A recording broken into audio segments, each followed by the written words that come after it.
차가운 밤 공기가 집안의 온기를 밀어내는 듯한 늦가을 저녁이었다.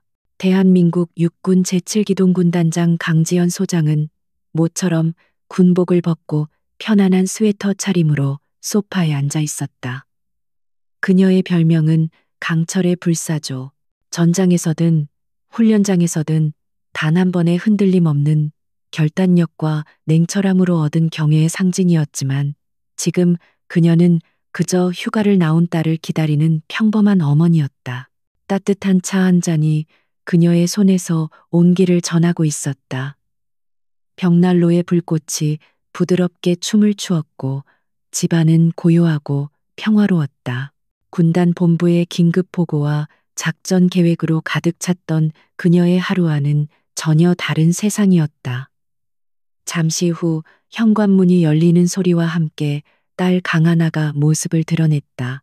공군사관학교 1학년 생도인 하나는 휴가를 받아 집으로 돌아온 것이었다. 다녀왔습니다. 하나의 목소리는 어딘지 모르게 기운이 없었다. 지연은 자리에서 일어나 딸을 맞이했다. 씩씩하고 밝던 딸의 얼굴에는 옅은 피곤함이 서려 있었다. 군 생활이 고된 것은 당연했지만 지연은 딸의 눈빛 속에서 단순한 피로 이상의 무언가를 감지했다. 그것은 억지로 감추려는 듯한 불안의 그림자였다. 어서 와, 내 딸. 훈련 받느라 고생 많았지. 지연은 하나를 가볍게 안아주며 등을 토닥였다. 그 순간 하나의 어깨가 미세하게 움찔하는 것을 느꼈다. 지연의 예리한 감각은 그 작은 반응을 놓치지 않았다. 그녀는 아무렇지 않은 척 딸에게서 몸을 떼고는 부드럽게 웃으며 말했다. 일단 씻고 와. 맛있는 저녁 준비해놨어. 식탁 위에는 하나가 좋아하는 음식들이 정성스럽게 차려져 있었다. 하지만 하나는 평소와 달리 식욕이 없어 보였다. 숟가락을 드는 손길이 무거웠고 시선은 자꾸만 접시 아래로 향했다. 지연은 딸의 상태를 조용히 살피며 대화를 이끌었다. 학교 생활은 어때? 동기들하고는 잘 지내고 훈련은 할 만하고. 하나는 애써 밝은 표정을 지으며 대답했다. 네, 그럼요. 다들 잘해주고 훈련도 재미있어요. 조금 힘들긴 하지만 다들 똑같으니까요. 하지만 그 대답은 너무나 교과서적이었다. 지연은 딸이 무언가를 숨기고 있다는 확신을 굳혔다. 그녀는 더 이상 질문하지 않고 조용히 식사를 마쳤다. 마음속에서는 이미 차가운 폭풍이 소용돌이치기 시작했다. 저녁 식사 후 하나는 피곤하다며 일찍 자기 방으로 들어갔다. 지연은 거실에 홀로 남아 꺼져가는 벽난로를 바라보았다. 어머니로서의 걱정과 군단장으로서의 직감이 동시에 그녀의 머릿속을 채웠다. 딸의 어색한 미소, 힘없는 목소리, 그리고 어깨를 움찔하던 그 순간이 계속해서 머릿속을 맴돌았다. 무언가 잘못되었다. 아주 심각하게. 깊은 밤 지연은 조용히 하나의 방문을 열었다. 곤히 잠든 딸의 얼굴은 평화로워 보였다. 하지만 지연은 이불 밖으로 나온 하나의 팔목에서 희미한 멍자국을 발견했다. 심장이 철렁 내려앉는 기분이었다. 그녀는 조심스럽게 딸의 잠옷 소매를 걷어 올렸다. 그리고 그 아래 드러난 광경에 숨을 멈췄다. 팔뚝 곳곳에 푸르고 붉은 멍들이 선명하게 찍혀 있었다. 그것은 단순한 훈련의 흔적이 아니었다. 멍의 형태와 위치는 명백히 의도적인 폭력의 결과물임을 말해주고 있었다. 지연의 눈빛이 차갑게 얼어붙었다. 강철의 불사조가 깨어나는 순간이었다. 그녀는 조용히 방을 나와 자신의 서재로 향했다. 따뜻했던 어머니의 얼굴은 사라지고 적을 마주한 지휘관의 냉혹한 표정이 그 자리를 대신했다. 서재에 들어선 지연은 곧장 보안 회선 전화기를 들었다. 수화기 너머로 그녀의 충직한 부관 김철민 대령의 목소리가 들려왔다. 군단장님, 이 시간에 어쩐 일이십니까?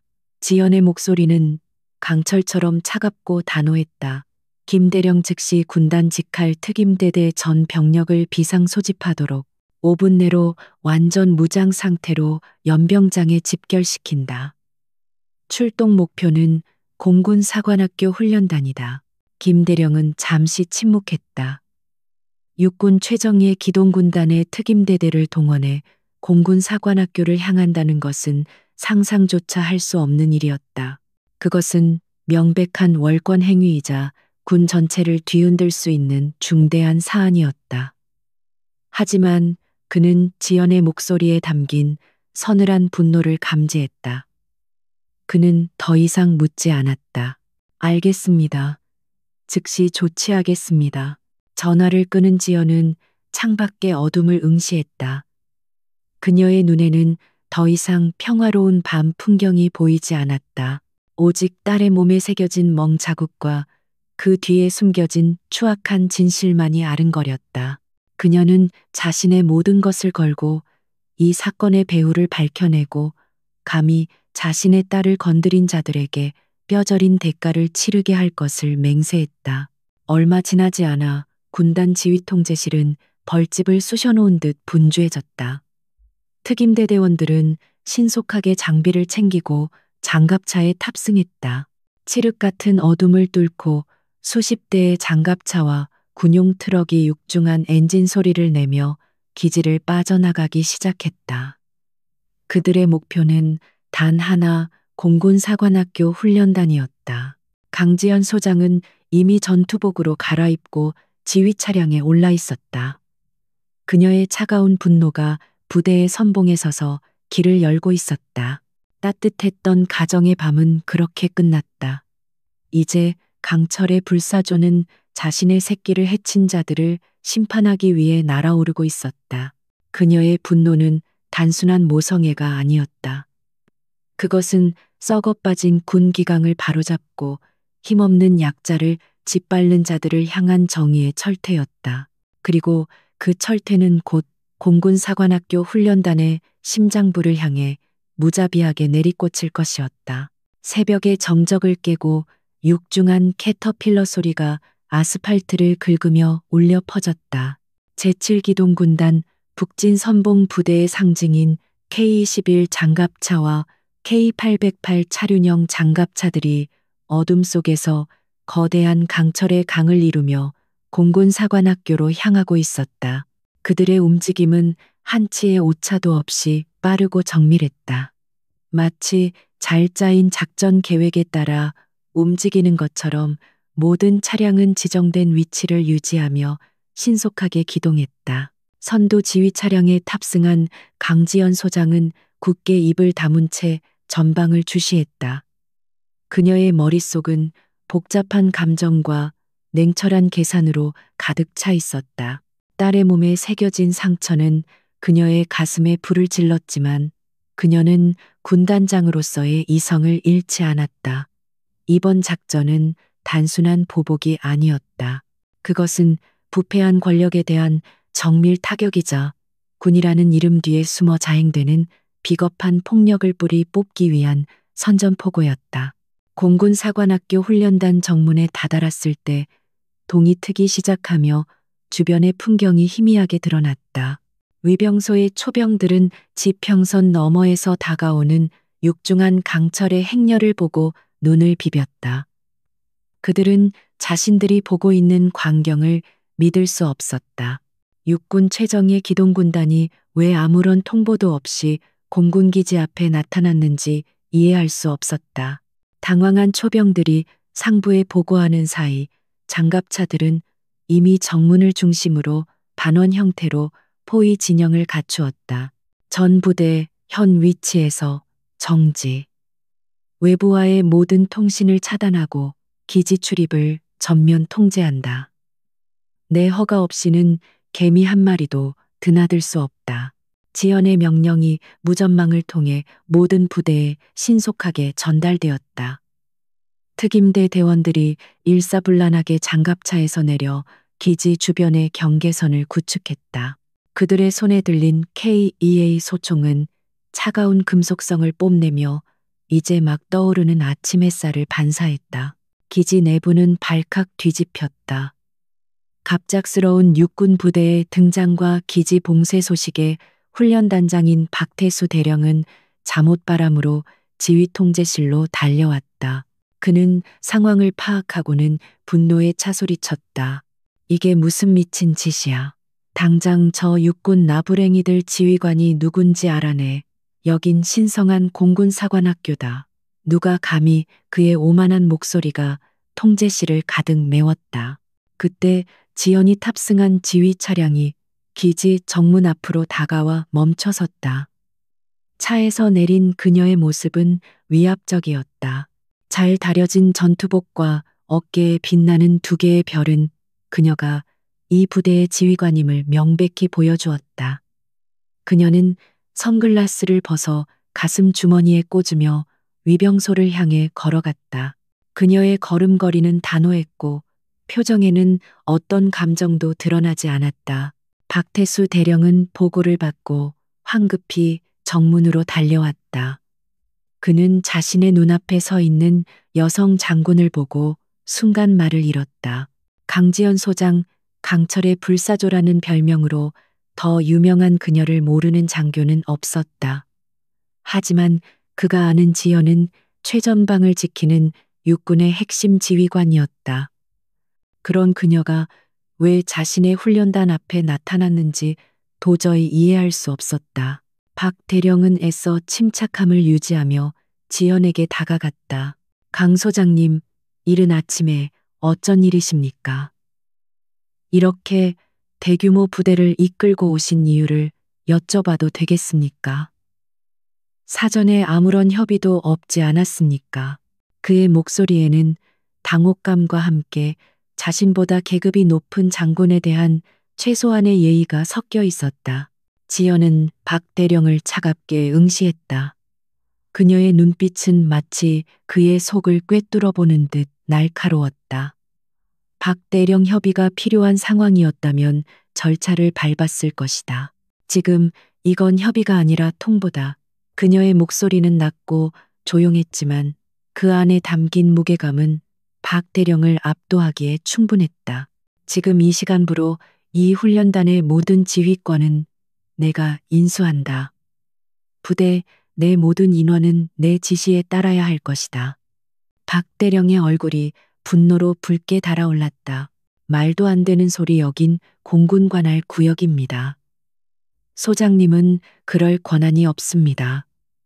당장 부대를 철수시키지 않으면 상부에 보고하여 정식으로 책임을 묻겠습니다. 그는 자신의 인맥과 배경을 믿고 있었다. 육군 소장이 월권 행위를 하는 이 상황을 보고하면 결국 불리해지는 것은 강지연 쪽이라고 생각했다. 하지만 지연은 그의 협박에 눈 하나 깜짝하지 않았다. 오히려 그녀의 입가에 옅은 냉소가 번졌다. 보고해라. 국방부 장관에게 직접 보고해도 좋다. 아마 그 편이 일이 더 빨리 처리될 테니. 하지만 그 전에 박 대령 자네부터 조사를 받아야 할 것 같다. 내 딸 강하나 생도의 몸에 있는 상처들에 대해서 말이지. 강하나라는 이름이 나오자 박 대령의 눈빛이 순간 흔들렸다. 그는 훈련단 내에서 벌어지는 악습과 폭력에 대해 모를 리 없었다. 오히려 그는 그것을 강한 군인을 만드는 과정이라며 묵인하고 방조해 왔다. 하지만 그 피해자 중에 강지연 소장의 딸이 있을 줄은 꿈에도 몰랐다. 상황이 심각하게 돌아가고 있음을 직감한 그는 급히 머리를 굴리기 시작했다. 오해가 있으신 것 같습니다. 소장님, 훈련 과정에서 생긴 작은 부상일 겁니다. 생도들 사이의 일이니 제가 잘 해결하겠습니다. 그러니 우선 부대부터. 박 대령이 변명을 늘어놓으려는 순간 지연이 그의 말을 잘랐다. 오해 내 눈으로 직접 확인한 상처들이다. 그리고 이제부터는 자네가 아니라 내가 해결한다. 그녀는 손짓으로 특임대대장을 불렀다. 박태수 대령을 지휘 통제실에 연금시켜라. 외부와의 모든 접촉을 차단한다. 지금부터 이 기지는 내가 지휘한다. 명령은 절대적이었다. 강지연 소장의 명령이 떨어지자마자 특임대대원들은 한치의 망설임도 없이 움직였다. 건장한 체격의 대원 2명이 박태수 대령의 양팔을 잡았다. 박 대령은 격렬하게 저항하며 소리쳤다. 이거나 너희들 지금 누굴 건드리는 줄 알아. 이건 명백한 하극상이야. 하지만 그의 발악은 강철 같은 대원들의 힘 앞에서 무의미했다. 그는 속수무책으로 지휘 통제실로 끌려갔다. 지연은 그 모습을 차갑게 지켜본 뒤 자신의 참모진에게 지시를 내렸다. 김 대령 자네는 헌병대와 함께 훈련단 내 모든 CCTV 영상 자료를 확보해 최근 한 달치 단 하나의 파일도 빠짐없이, 그리고 모든 생도와 교관들의 출입 기록, 훈련, 일지, 의무실 진료 기록까지 전부 압수한다. 그녀의 목소리는 얼음장처럼 차가웠고 지시는 명확했다. 이어 그녀는 법무참모를 돌아보며 말했다. 이 중령자네는 별도의 공간을 마련해서 모든 생도들을 1대1로 면담할 준비를 해. 특히 강하나 생도와 같은 생활관을 쓰는 동기생들부터 시작한다. 강압적인 분위기가 조성되지 않도록 유의하고 모든 증언은 비밀 보장을 원칙으로 한다. 우리는 진실을 원할 뿐 마녀 사냥을 하려는 게 아니다. 지연의 부대는 마치 정교한 기계처럼 움직이기 시작했다.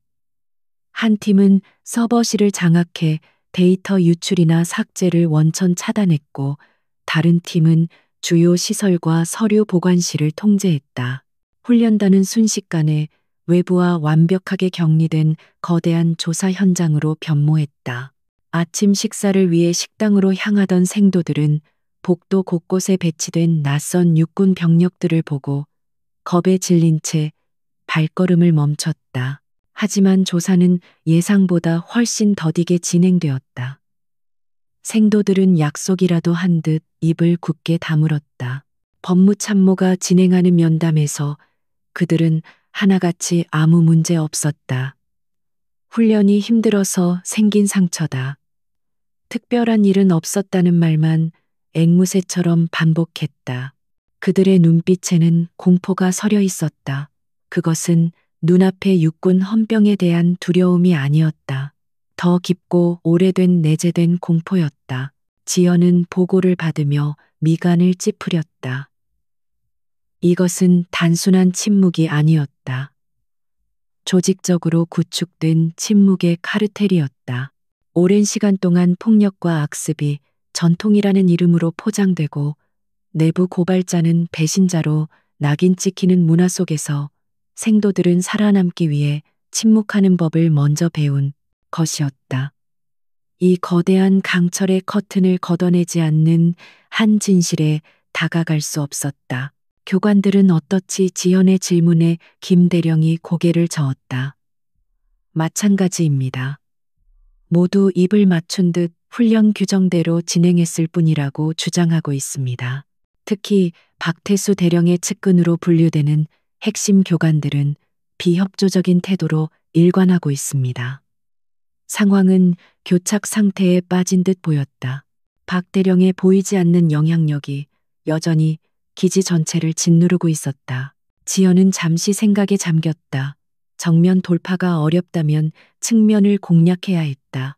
그녀는 가장 약한 고리부터 끊어가기로 결정했다. 의무실 진료 기록을 분석해봐. 강하나 생도 외에도 비정상적인 외상 진료 기록이 반복적으로 나타나는 생도들을 전부 파악해. 그리고 그 생도들을 치료했던 군의관과 의무병들을 집중적으로 신문하도록. 이 지시는 정확했다. 몇 시간 후 법무팀으로부터 의미 있는 보고가 올라왔다. 지난 몇 달간 특정 훈련 기간이 끝날 때마다 타박상 염좌 가벼운 뇌진탕 증세로 의무실을 찾은 생도들의 수가 급증하는 패턴이 발견된 것이다. 대부분의 진료 기록에는 개인 부주의로 인한 사고라고 적혀 있었지만 그 빈도와 패턴은 명백히 비정상적이었다. 특히 한 명의 젊은 군의관 이진우 대위의 증언이 결정적이었다. 그는 처음에는 다른 이들처럼 입을 다물었지만 지연의 법무참모가 끈질기게 설득하고 신변 보호를 약속하자 마침내 무거운 입을 열었다. 사실 이상하다고 생각했습니다. 생도들의 상처는 일반적인 훈련 부상과는 달랐습니다. 특정 부위에 집중된 멍 자국이나 방어 흔적으로 보이는 상처들이 많았습니다. 이 대위는 떨리는 목소리로 계속해서 말했다. 몇몇 생도들은 고통을 호소하며 살려달라고 말하기도 했습니다. 상부에 보고하려고 했지만 의무실장은 괜히 문제 만들지 말라며 저를 막았습니다. 박태수 대령님이 정신력이 약한 놈들을 강하게 만드는 훈련 방식이라고 했다면서요. 저도 무서웠습니다. 여기서 찍히면 제 군 생활은 끝이라고 생각했습니다. 마침내 침묵의 벽에 첫 균열이 생겼다. 지연은 이진우 대위의 증언을 토대로 조사의 방향을 재설정했다. 그녀는 이제 가해자로 지목되는 특정 교관 그룹과 피해자로 추정되는 생도 그룹을 분리하여 심리적 압박을 가하기 시작했다. 동시에 확보한 CCTV 영상을 밤을 새워 분석하며 교관들의 비정상적인 행동 패턴이나 사각지대에서 벌어지는 일들을 찾아내기 위해 집중했다. 밤이 깊어지면서 훈련단의 공기는 더욱 무겁게 가라앉았다.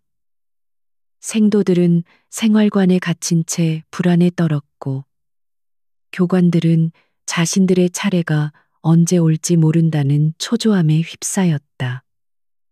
강지현은 지휘 텐트에서 잠시 눈을 붙였다.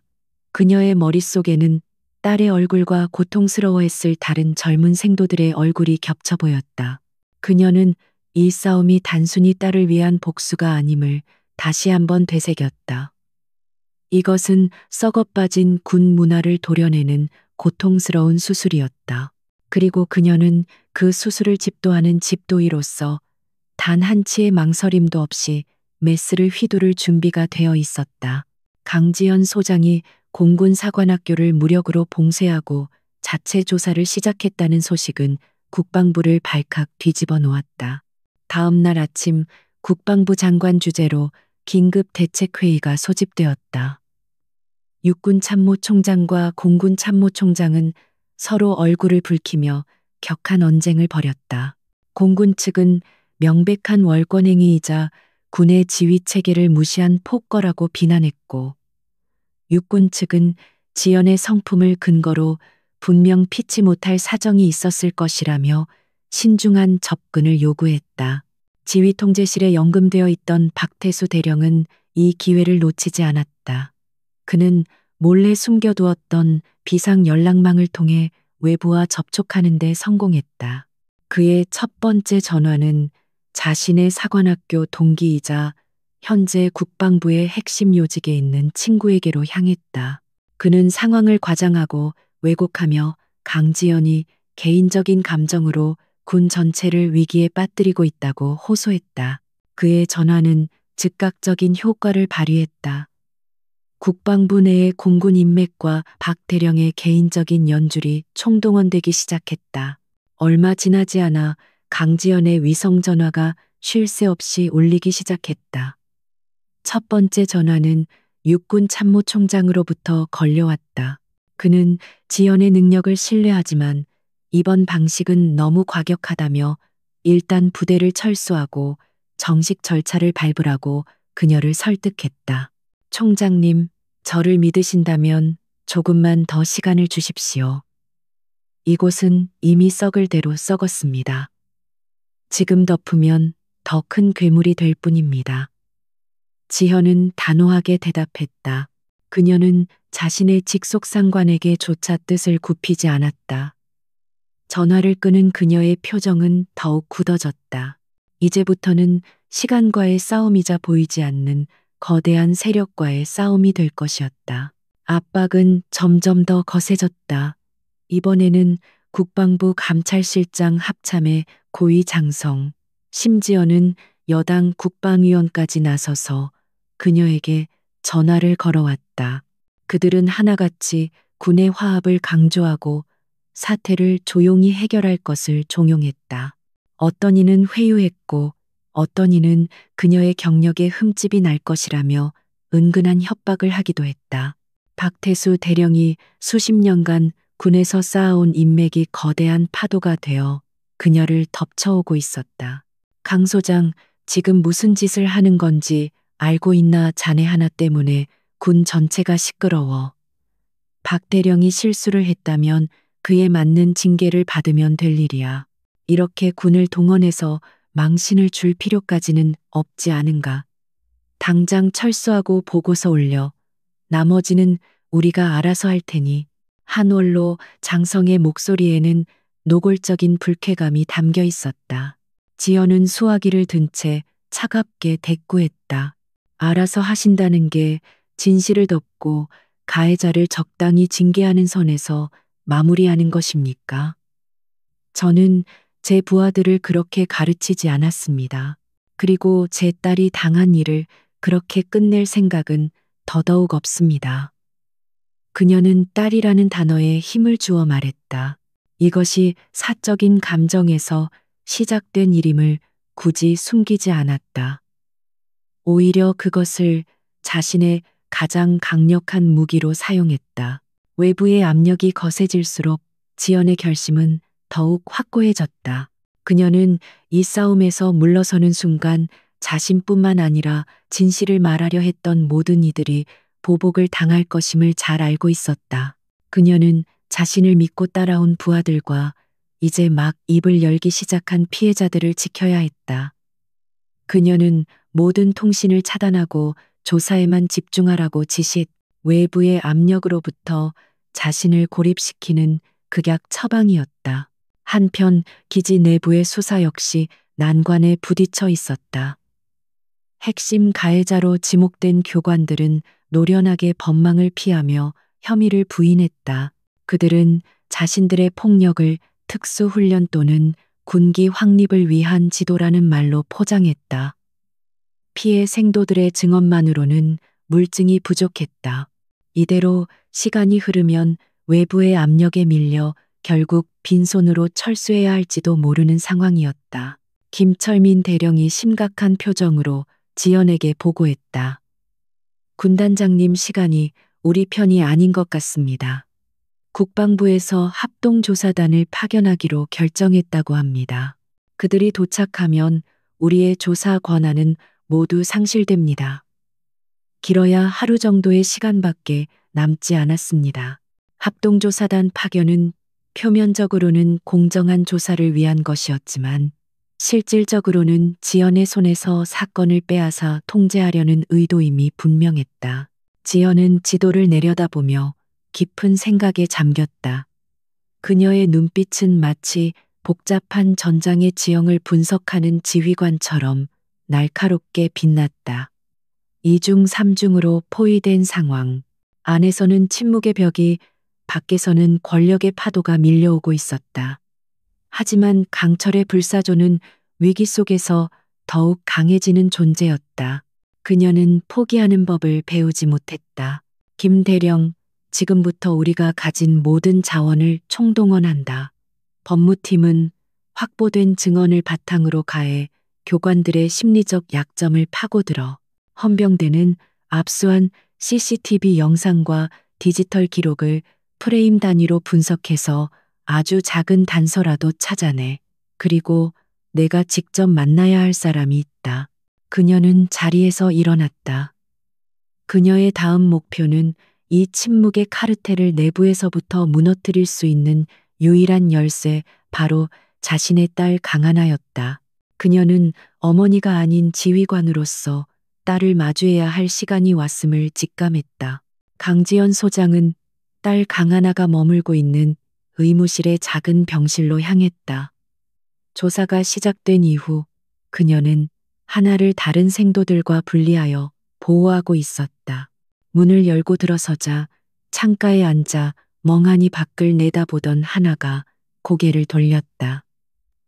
딸의 눈에는 여전히 두려움과 혼란이 가득했다. 지연은 어머니로서 다가가 안아주고 싶은 마음을 억누르고 지휘관으로서 딸의 맞은편 의자에 앉았다. 몸은 좀 어떠니 지연의 목소리는 딱딱했다. 하나는 고개를 숙인 채 작은 목소리로 대답했다. 괜찮아요. 둘 사이에는 어색한 침묵이 흘렀다. 지연은 이 침묵을 깨고 본론으로 들어갔다. 하나야, 네가 겪은 일에 대해 모두 사실대로 말해줘야겠다. 내 증언이 이 모든 것을 바로잡을 수 있는 시작이다. 나는 내 엄마이기 전에 이 사건의 책임자다. 하나는 고개를 들지 못했다. 그녀는 입술을 깨물며 망설였다. 제가 말하면 많은 것들이 바뀔 거예요. 저 때문에 다른 동기들이 피해를 볼 수도 있고 선배들도, 그리고 엄마도 위험해질 수 있어요. 딸의 걱정은 기우가 아니었다. 거대한 조직에 맞선다는 것이 얼마나 위험한 일인지 지연 자신이 가장 잘 알고 있었다. 지연은 자리에서 일어나 딸에게 다가가 무릎을 굽혀 눈을 맞췄다. 하나야, 두려운 거 안다. 하지만 비겁한 침묵은 더 큰 폭력을 낳을 뿐이다. 잘못된 것을 잘못되었다고 말할 수 있는 용기. 그것이 진짜 군인이 가져야 할 첫 번째 덕목이다. 아빠가 하늘에서 보고 계신다. 네가 어떤 선택을 하길 바라실까? 지연은 먼저 세상을 떠난 남편 헬기 조종사였던 용감한 군인의 이야기를 꺼냈다. 아버지의 이야기에 하나의 눈빛이 흔들렸다.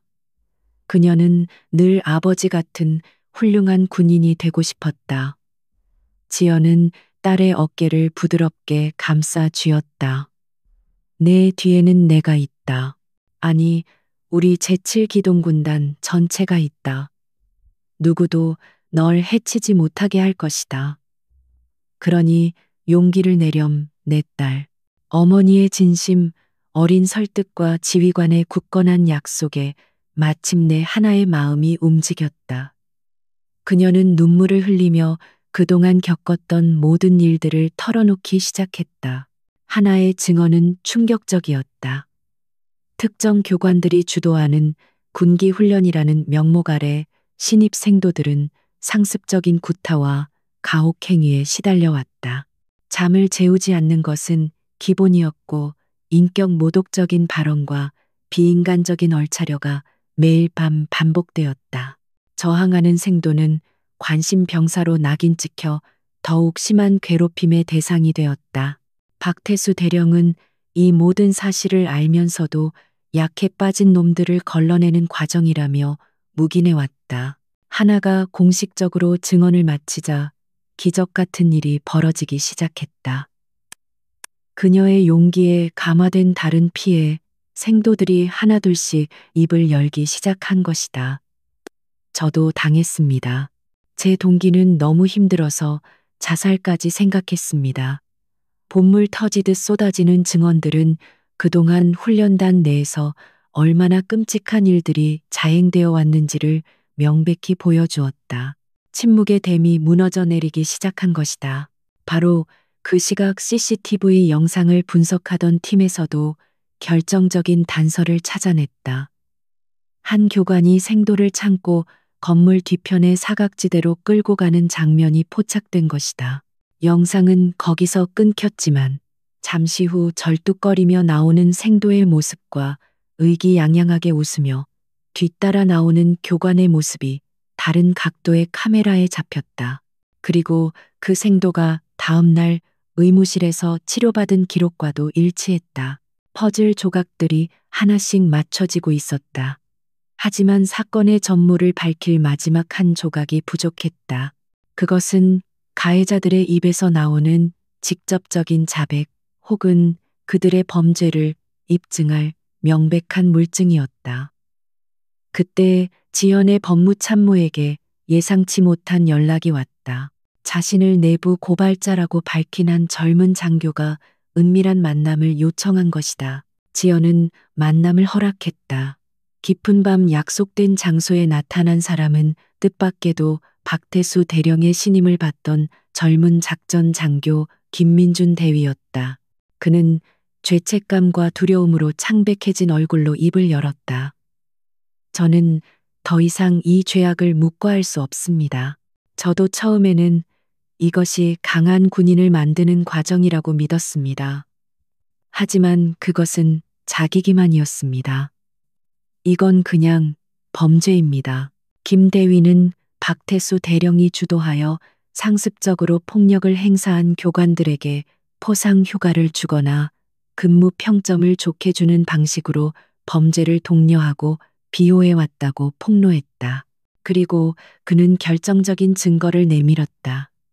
그것은 박 대령이 핵심가의 교관들과 나눈 대화가 담긴 녹음 파일이었다.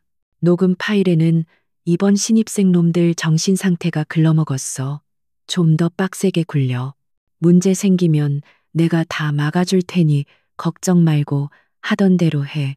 라는 박 대령의 목소리가 선명하게 담겨 있었다. 마침내 모든 것이 드러났다. 피해자들의 용기 있는 증언, 수사팀의 끈질긴 노력, 그리고 한 젊은 장교의 양심적인 고백이 합쳐져 거대한 진실의 문을 활짝 열어젖혔다. 강지연은 녹음 파일을 손에 쥔 채 조용히 눈을 감았다. 이제 심판의 시간이 다가왔다. 외부의 압력도 박태수 대령의 거대한 인맥도 이 명백한 증거 앞에서는 아무런 힘을 쓰지 못할 것이었다. 그녀는 즉시 군 검찰부에 긴급 군사재판 개최를 요청했다. 강지연 소장의 요청에 따라 공군사관학교 훈련단 내 대강당에 임시 군사법정이 설치되었다. 국방부 합동조사단이 도착하기 불과 몇 시간 전이었다. 지연은 시간을 끌면 증거가 인멸되거나 외부의 압력으로 사건의 본질이 흐려질 것을 우려하여 신속하고 공개적인 재판을 통해 모든 것을 명백히 밝히고자 했다. 재판 소식에 훈련단 전체가 술렁였다. 법정의 피고인석에는 창백한 얼굴에 박태수 대령과 그의 지시를 받아 폭력을 행사한 핵심 교관들이 나란히 앉아 있었다. 그들의 얼굴에는 여전히 현실을 부정하는 듯한 오만함과 불안감이 교차했다. 방청석 한쪽에는 피해 생도들이, 다른 한쪽에는 훈련단의 모든 장교와 부사관들이 착석하여 숨죽인 채 재판을 지켜보고 있었다. 재판장이 개회를 선언하자 군 검사가 자리에서 일어나 공소 사실을 낭독하기 시작했다. 직권남용, 가혹행위, 폭행교사 및 방조 직무유기, 박태수 대령에게 적용된 혐의는 끝이 없었다. 하지만 박 대령 측 변호인은 모든 혐의를 부인하며 이는 훈련의 일환이었을 뿐 어떠한 범죄 의도도 없었다고 강변했다. 팽팽한 긴장감 속에서 증인 신문이 시작되었다. 첫 번째 증인으로 강하나 생도가 증인석에 섰다. 그녀는 떨리는 목소리였지만 흔들림 없는 눈빛으로 자신이 겪었던 일들을 차분하게 증언했다.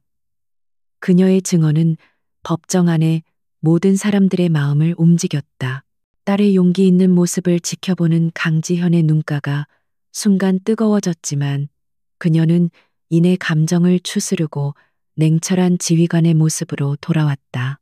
하나를 시작으로 여러 명의 피해 생도들이 차례로 나와 자신들이 겪은 끔찍한 경험들을 낱낱이 고발했다.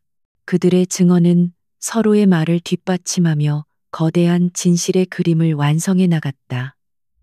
방청석에서는 억눌린 흐느낌이 터져 나왔고 일부 교관들은 죄책감에 고개를 숙였다. 박태수 대령은 초조한 듯 손가락으로 책상을 두드리기 시작했다. 상황이 불리하게 돌아가자 박 대령의 변호인은 증인들의 신빙성을 공격하기 시작했다. 증인들은 단체 생활에 적응하지 못하고 힘든 훈련을 이겨내지 못한 나약한 생도들일 뿐입니다. 그들의 주장은 개인적인 불만을 과장한 것에 불과합니다.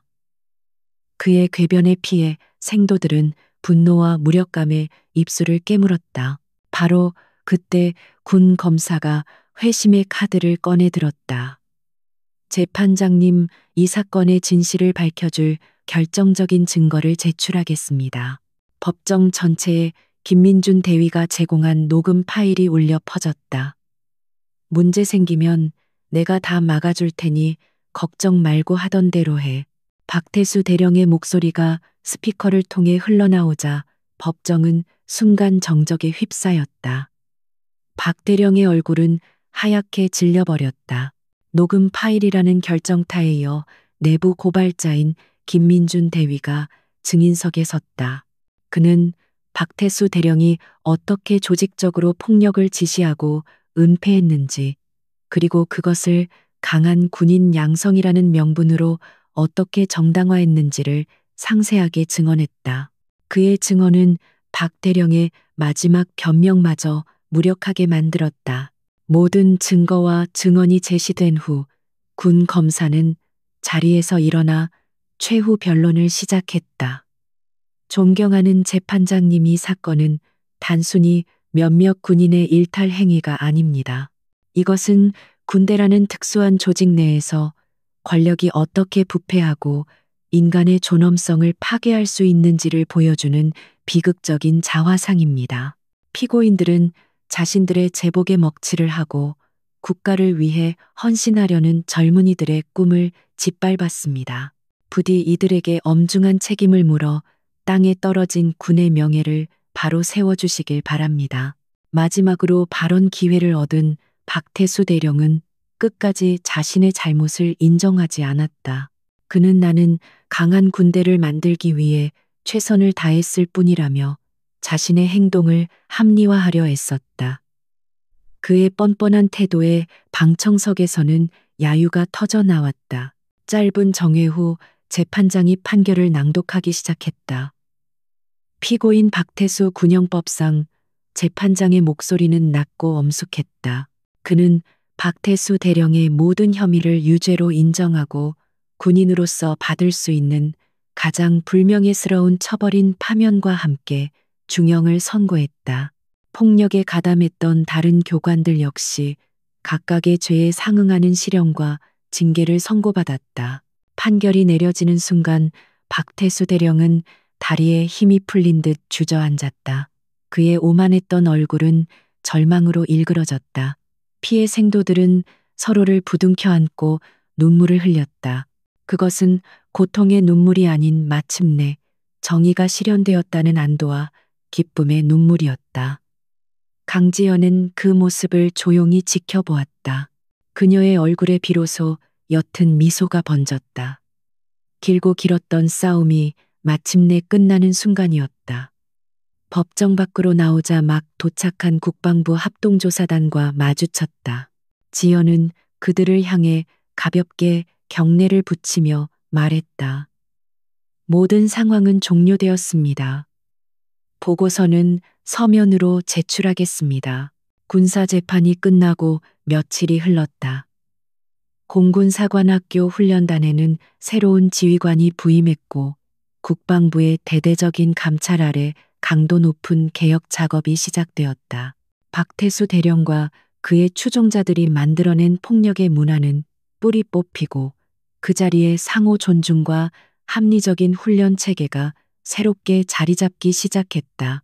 강지연 소장과 제7기동 군단은 모든 임무를 완수하고 조용히 자신들의 주둔지로 복귀했다. 모든 것이 제자리를 찾아가는 어느 주말 오후, 지연은 다시 휴가를 나온 딸 하나와 함께 집거실에 앉아 있었다. 예전과 같은 평화로운 풍경이었지만 둘 사이를 흐르는 공기는 이전과 미묘하게 달라져 있었다. 그들은 더 이상 단순한 엄마와 딸이 아니었다. 거대한 불의에 맞서 함께 싸운 전우이자 서로의 가장 굳건한 버팀목이 되어준 동지였다. 이제 학교는 다닐만 하니 지연이 따뜻한 차를 건네며 물었다. 하나의 얼굴에는 이전의 어두운 그림자 대신 한층 성숙하고 단단해진 표정이 자리하고 있었다. 네, 엄마. 분위기가 정말 많이 바뀌었어요. 다들 엄마 얘기를 해요. 강철의 불사조가 모든 것을 바로잡았다고요.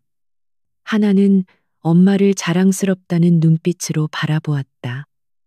지연은 역게 미소 지었다. 내가 한 게 아니야. 너와 너처럼 용기를 내준 젊은 군인들이 해낸 거지. 나는 그저 너희들이 목소리를 낼 수 있도록 작은 판을 깔아준 것뿐이다. 그녀는 딸의 손을 가만히 잡았다. 딸의 몸에 남았던 멍 자국은 이제 거의 사라졌지만 그날의 기억은 모녀의 가슴에 깊이 새겨져 있었다. 하나는 잠시 창밖을 바라보다가 조심스럽게 입을 열었다. 엄마, 그날 무섭지 않았어요. 육군 참모 총장님 전화도 받고 국방부에서도 압력이 심했다고 들었어요. 엄마의 군 생활이 위험해질 수도 있었잖아요. 그것은 하나가 계속 마음에 담아두었던 질문이었다. 지연은 잠시 생각에 잠겼다가 천천히 대답했다. 왜 무섭지 않았겠니? 나도 군인 이전의 사람인데. 하지만 두려움보다 더 큰 것이 있었단다. 첫째는 내 딸을 다치게 한 놈들에 대한 분노였고, 둘째는 군인으로서의 내 신념을 지켜야 한다는 책임감이었지. 만약 내가 그 순간 두려움 때문에 물러섰다면 나는 평생 군복을 입을 자격이 없는 사람이 되었을 거야. 그녀는 말을 이었다. 군인은 국가와 국민을 지키기 위해 존재하는 거야. 하지만 때로는 우리 내부의 적과도 싸워야 한단다. 잘못된 관행, 부패한 권력, 비겁한 침묵. 그런 것들이야말로 우리의 주적인 북한군보다 더 무서운 적일 수 있어. 너는 이번 일을 통해 그걸 아주 혹독하게 배운 셈이지. 모녀의 대화는 깊어졌다. 그들은 더 이상 서로에게 무언가를 숨기거나 어색해하지 않았다. 하나의 상처는 육체적인 것뿐만 아니라 정신적인 것이기도 했다. 그리고 지연의 분노는 모성애뿐만 아니라 군 전체를 향한 애정어린 질책이기도 했다. 그들은 서로의 상처와 분노를 공유하고 이해함으로써 비로소 완벽하게 하나가 될 수 있었다. 해가 저물고 거실에 어둠이 내릴 무렵 하나가 자리에서 일어나 엄마를 꼭 안아주었다. 엄마 고맙습니다. 그리고 존경합니다. 저도 엄마 같은 군인이 될게요. 강하고 정의롭고 결코 불의에 타협하지 않는 그런 군인이요. 지연은 말없이 딸의 등을 토닥여 주었다. 그녀의 눈에는 따뜻한 눈물이 고였다. 며칠 후 강지연 소장은 군단장실에서 한 통의 편지를 받았다. 발신인은 공군사관학교 생도일동이었다. 편지에는 서툰 글씨로 감사의 마음과 함께 앞으로는 자랑스러운 군인이 되겠다는 다짐들이 빼곡하게 적혀 있었다. 지연은 편지를 읽으며 조용히 미소 지었다. 그녀가 지킨 것은 단순히 딸 하나가 아니었다. 그녀는 이 나라의 미래를 짊어질 수많은 젊은이들의 꿈과 명예를 지켜낸 것이었다. 창밖으로 훈련장을 내려다보았다. 위풍당당하게 기동하는 K 흑표 전차들의 행렬이 보였다. 그녀의 군단은 오늘도 변함없이 대한민국의 심장을 지키고 있었다. 강철의 불사조 강지연, 그녀는 다시 자신의 자리로 돌아왔다. 하지만 이제 그녀의 어깨는 조금 더 가벼워진 듯했다. 정의의 새벽이 마침내 밝아왔기 때문이었다.